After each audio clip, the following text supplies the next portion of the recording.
Նաև ես ցանկանում եմ ասել, որ ուստի շուտ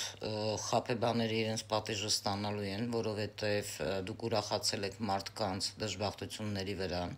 Սա բավականին կարևոր վարկած է, որովհետև ես դա զգուշացնում եմ, մարդկանց թվում էր, թե ես նախանձում եմ, խաբում եմ, չեմ ցանկանում, որ Հայաստանում լինեն միգուցե, այդ մարդկանց մոտ գնան եւ այլը։ Հակառակը ես միշտ կողմնակից եմ եղել, որ Հայաստանում լինեն բավական լավ մասնագետներ եւ օգուտ տան իրենց հայրենիքին եւ երկրին։ Իսկ այն մարդիկ, ովքեր որ բռնության կոչեր են անում իրական մասնագետների դեմ,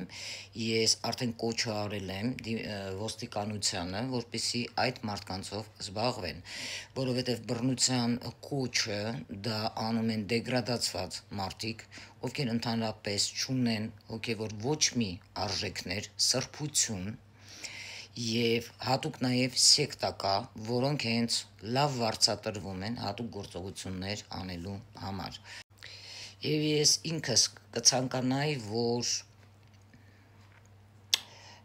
լինի այնպես, որ ովքեր իրոք ունեն իրական շնորհք, տիրապետում են իրականությանը, հասկանում են, թե մոգությունը որն է, կախարդությունը որն է, վհուկությունը որն է,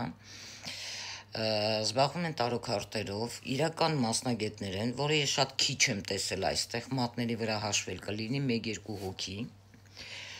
Ես կցանկանայի, որ այդպիսի մարդիկ էլ ինձ նման օրինական դաշտ մտնեն, նորմալ աշխատեն, որովհետև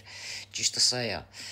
Իսկ խաբեբաները ես չեմ կարծում, որ տեղ ունեն եւ այս հարթակում եւ այլ հարթակներում։ Իմ ասածները անցած տարի ես ոնց ասել եմ, այս տարի սկսել է կատարվել, հենց TikTok-յան հարթակից էի ես ասել, որ մաքրումները սկսելու է։ Դա ես հենց այնպես չեմ ասել, մինչև 30 թվականը բավականին այդպիսի շատ դեպքեր ա լինելու, բացահայտումներ ա լինելու էլի խաբեբաների կողմից եւ շատ մարդկանց այո, օրենքի առաջ այդպիսի մարդիկ պետք է պատասխան տան, որովհետև բավականին ցավոտ ա լինելու այն մարդկանց համար, որ դուք բացում եք մի դուռ, որը ընդհանրապես ձեր հետ ոչ մի կապ չունի, մտածելով, որ դա ձեզ համար խաղոպար է, ստեղծելով մի վտանգավոր իլյուզիա, պլանավորելով եւ ներքաշելով այդ ձեր թակարդների մեջ բավական անմեղ մարդկանց, ում դուք խաբում եք, ում դժբախտությունների վրա դուք ուրախանում եք։ Դա ձեր վրա բավականին թանկ ա նստելու։ Ես միշտ եմ ասել, սկզբից լավ ա ձեզ համար, բայց հետո դա ունենալու է գին բոլորիդ համար։